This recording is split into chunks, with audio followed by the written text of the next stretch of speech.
Virgo is August 23rd through September 22nd. Mantra, I analyze. Symbol is the Virgin. They are the third and last sign of summer. Planet, Mercury.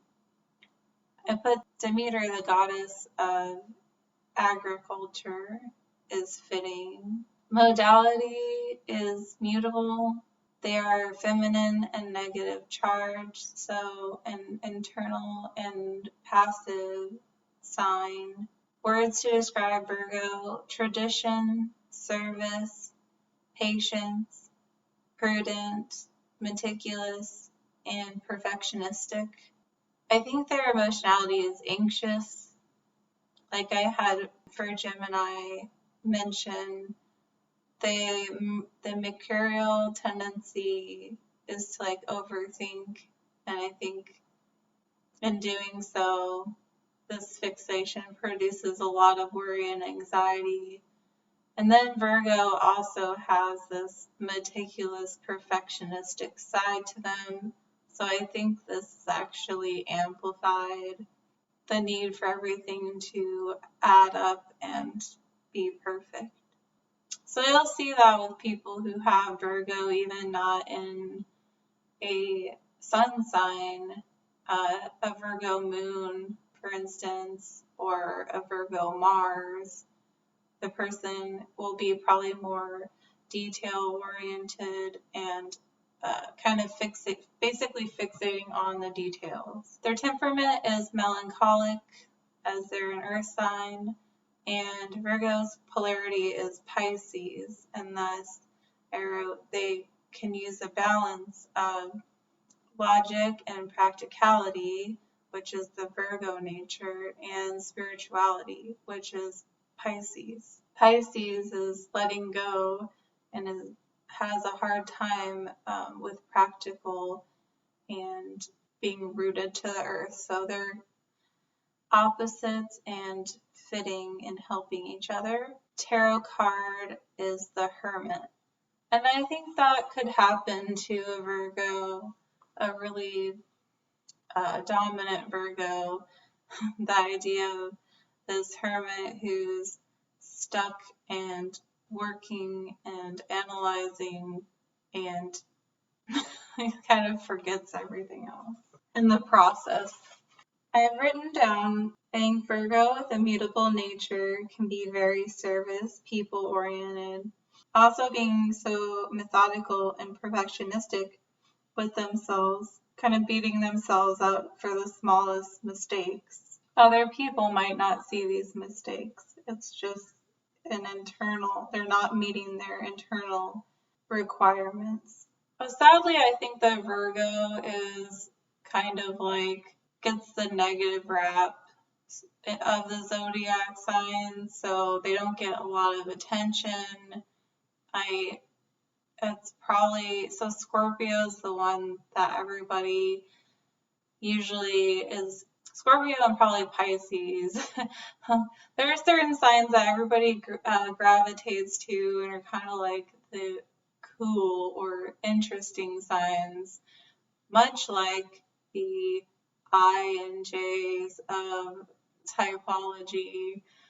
The same thing happens in astrology with Scorpio and Virgo being the more underappreciated and underestimated personality. So, because it can be very accountant-like, keeping track of the details, making sure regulations are followed. I do think Virgo can be cautious and fretting about the possibilities, which leads me to think that a lot of people with Virgo might have extroverted intuition as their fourth function, so ISTJ or ISFJ. So on top of STJ and SFJ, I could see an intuitive thinker type here as well. It really just depends on the person's chart. Libra, September 23rd through October 22nd. Mantra, I relate. Symbol, the scales. Their first sign of fall. Planet is Venus, similar to Taurus. Themis, the goddess of wisdom and counsel, might fit here. Hera, the goddess of marriage, most definitely. And I also think Aphrodite, the goddess of love, might be present with Libra. Modality is cardinal. It's a masculine and positive charge. Makes sense. It's harmonizing with people in the external environment. So here we have a socializing personality, the mediator, beauty, aesthetics. I think their emotionality is harmonic. Libra being the scales as its symbol is perfect because it's going to seek justice and it's going to weigh and balance between the two parties. I think an interesting thing about that is kind of just in society, two people needed to have a third party, and it was called the social contract. So a mediation between one party and the other to have justice, to have this fair ruling. So humor is sanguine, and their polarity is Aries. So Aries needed that to learn how to be more dependent on others, ask others for help, to have, more of a relationship focus. And then Libra, in return, has a lot of dependency problems often and can use that independent influence in their life. So somebody with a lot of Libra may need to have to work on their drawing of their boundaries, being able to assert themselves and consider themselves as a priority too. I also added that Libras can often be looking for a perfect partner or have an idealistic quality to them. I think this comes from the fix on marriage and relationships within the sign and this connectivity to other individuals. So a lot of effort is being put there, so it makes sense that there would be a vision of a certain partner. Also just being in love with love. So are you loving the person, or are you loving love because it's what you are, or you have the natural pull towards? So typologies I could see with Libra influence would be introverted thinking.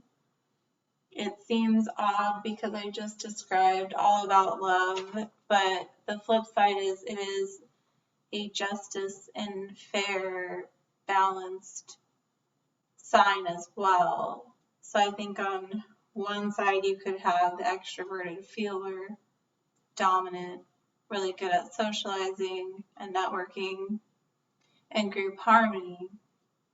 And then on the other side you could have the introverted thinking, dominant, who's weighing and balancing and making sure everything is logically fair and right and consistent. The scales of justice. So this could be ESFJ, INTP, ENTP, possibly ISFJ, but I think the first three. And I've even seen this with a lot of celebrities who are NTPs will have Libra as one of their top three signs. So Sun, Moon, Mercury. Scorpio is October 23rd through November 21st. Mantra, I transform. Scorpio is the symbol of the scorpion, and it's the second sign of fall. Planet, Pluto, and Mars. The gods and goddesses, I think Katie's the god of the underworld and Kali the goddess of death and sexuality are fitting. Also, I added the mythos of a phoenix because Scorpio is about transformation, and their modality is fixed. They are feminine and negative charge. Words I use to describe the Scorpio personality would be growth, questioning, patience. They're tactical, insight, and intuition. I think their emotionality is hidden and secretive. You're not going to know what the Scorpio is feeling, most likely, unless you have high intuition as well. They're phlegmatic, so this is another water temperament, and their polarity is Taurus.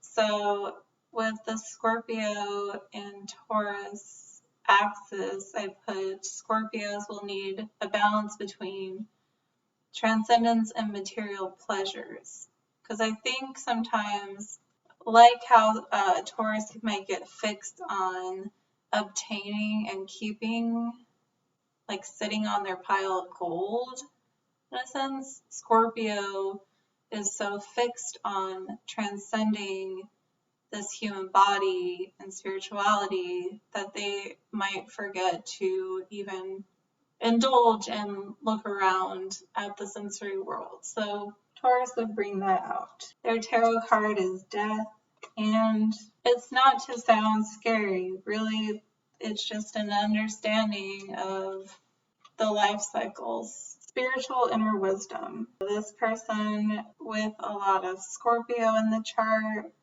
I would say, is the archetype, the shaman, or like a soothsayer.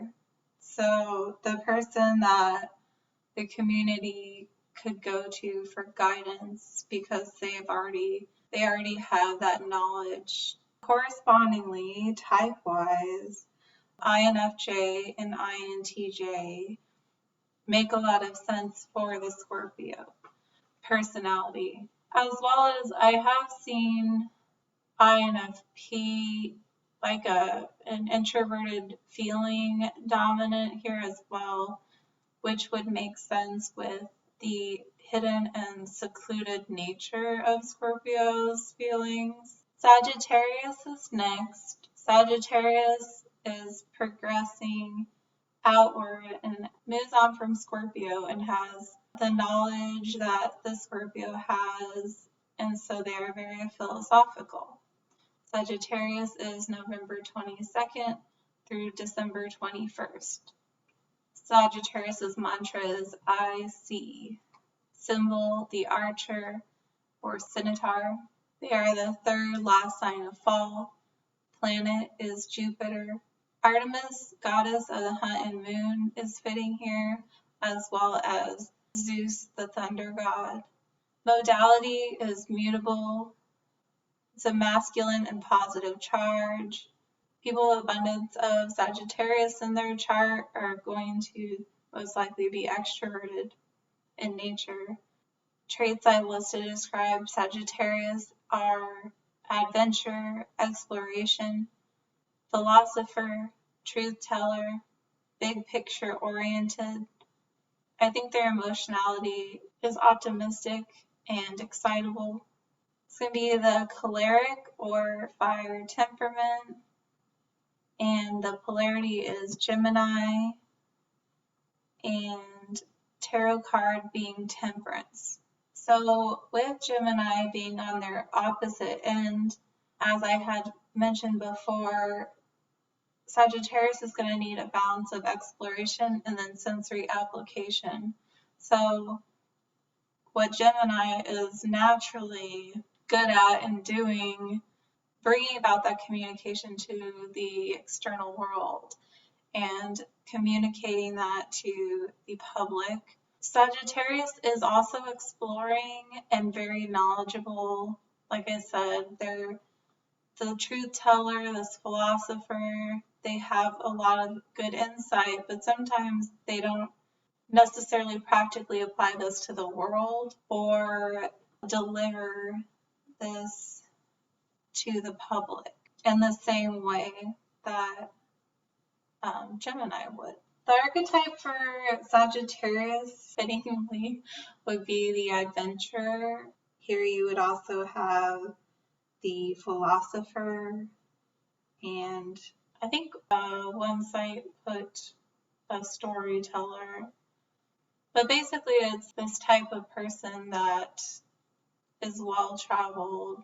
You know, they're the rogue backpacker and scaling like the Himalayas and just gathering all this wisdom and knowledge through those experiences.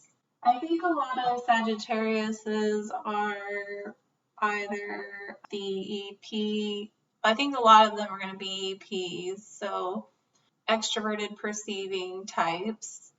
And I think the difference would be like, are they a sensory fix? So are they exploring and adventuring in more that regard, or would they be the intuitive fix?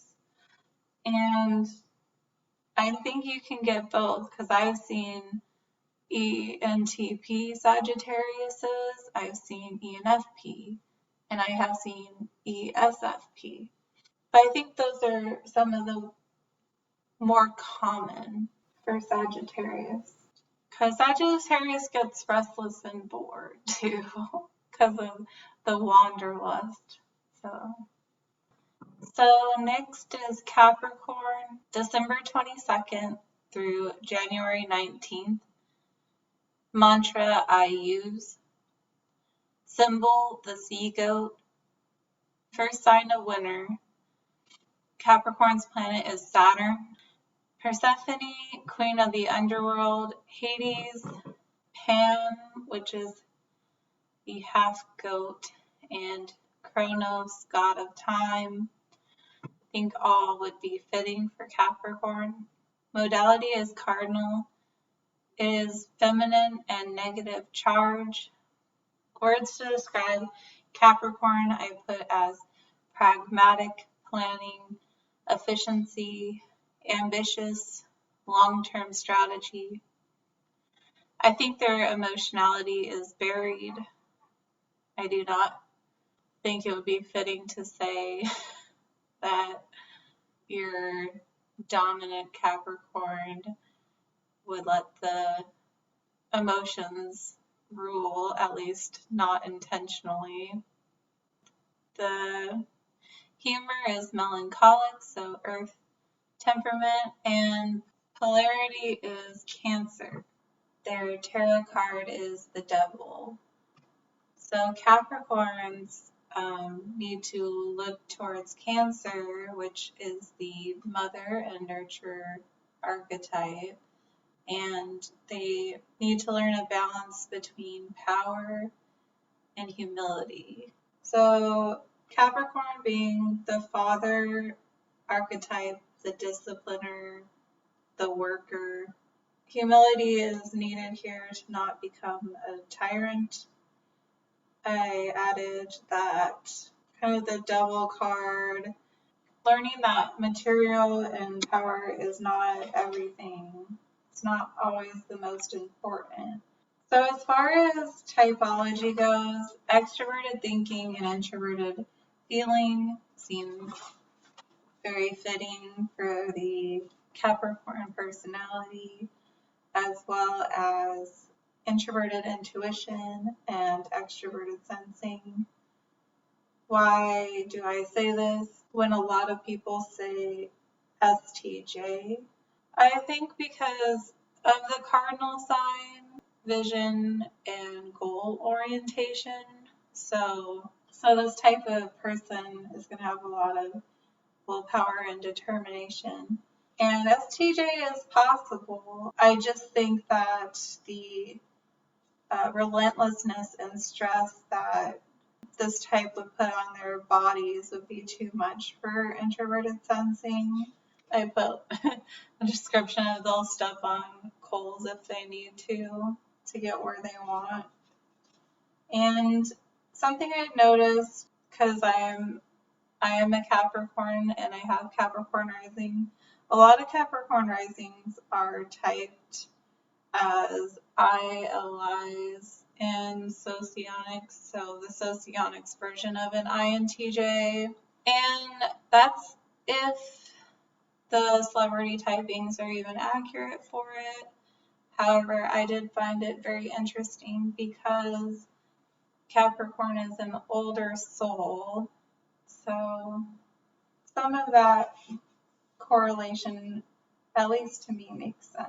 Onward to Aquarius. Aquarius's dates are January 20th through February 18th. Mantra is I know. Symbol, the water bearer. Second sign of winter. They are the Saturn and Uranus planet. Gods or goddesses here. Prometheus, god of forethought. And Site had put the Great One Babylonian star.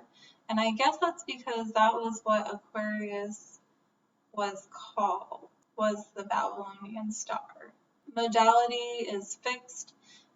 They are a masculine and positive charge.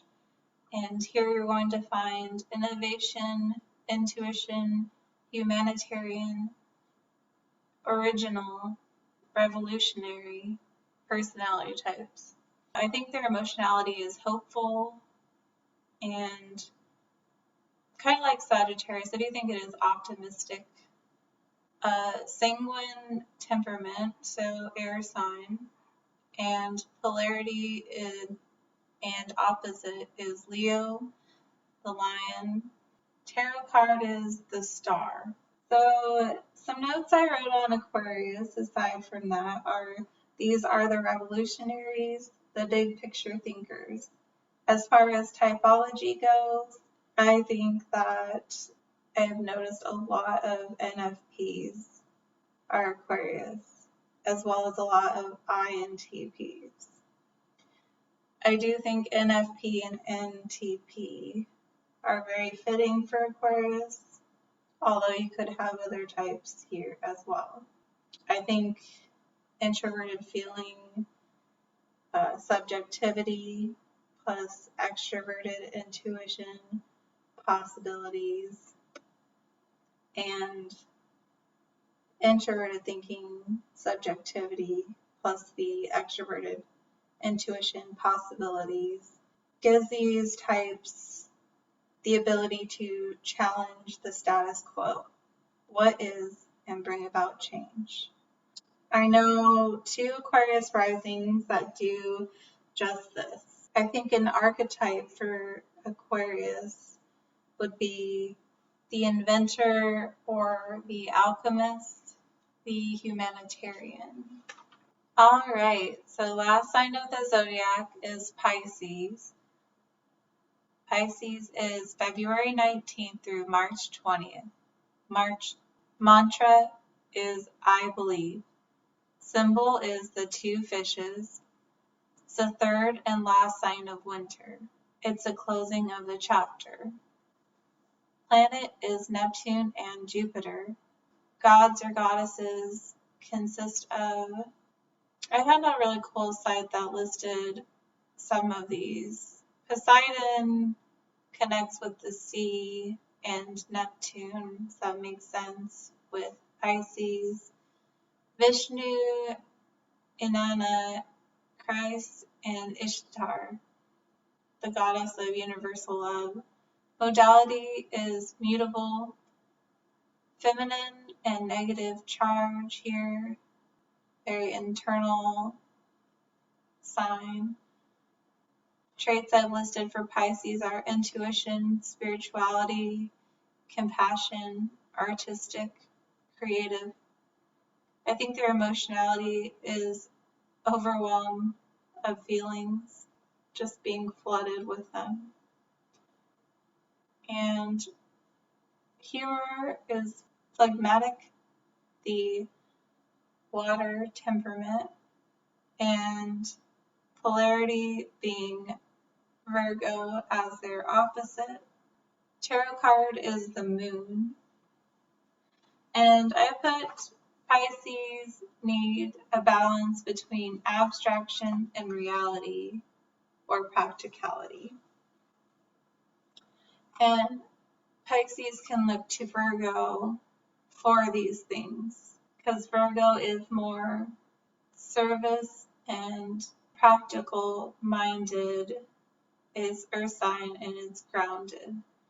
And so would be able to bring the Pisces to earth, and Pisces being so spiritual, this could be very helpful because then they can communicate this intuition and spirituality through earthly measures.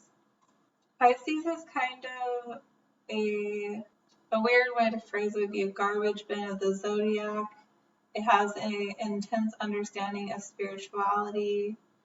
It encompasses the collective, unconscious, metaphysical dream states Neptune resides in, as well as Jupiter's expansive and philosophical nature. So here you have a person who is has a heightened awareness of feeling and spirituality. You'll have the archetype that is an artist, a poet, a seer, or sage. Typology things that I've noticed for Pisces, it's usually introverted feeling over extroverted feeling. At least the people that I have seen, although I could see extroverted feeling being possible too. Just a person who is covered in feeling. That's where some of this intuition comes as well, because it's intuitive, but it's also feeling. Pisces is as a raw nerve, is changeable and adaptable. Pisces has a lot of depth in feeling and understanding those layers. People I've noticed who have Mercury in Pisces are often INTP, and there are also a lot of INFPs. And this was really interesting to me because there's a pattern that I keep seeing, and I think where this is coming from is because Mercury in Pisces is such it's a really strange placement to have your communication and your thoughts. And not strange in that you're like a weird person, but strange as in most signs, it will be usually there's some element of groundedness. There is no groundedness to the thought or the communication. It's coming out through this very veiled and cryptic, distorted reality. So it's a really actually fast, if anybody wants to read about Pisces, Mercury, it's a really interesting placement, I think. So people with this would be Lady Gaga, Kurt Cobain, Heath Ledger, Johnny Cash, Matthew Gray Gubler, I hope I'm not butchering that. He's from Criminal Minds, he plays Reed. And then Kate Micucci, she's on Big Bang, and I'm pretty sure her character is like a stereotype of an INFP on there. But, oh yeah, and then Edgar Allan Poe, who's widely typed as INFP, has a moon in Pisces, Venus, Jupiter, and Pluto.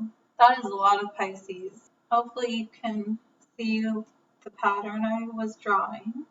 But I also think, yeah, a lot of Pisces could be ISFP as well, because that's kind of your artist persona. So that will conclude my thoughts on astrology for now. They're ever evolving, and I am sure I will have more insights in the future.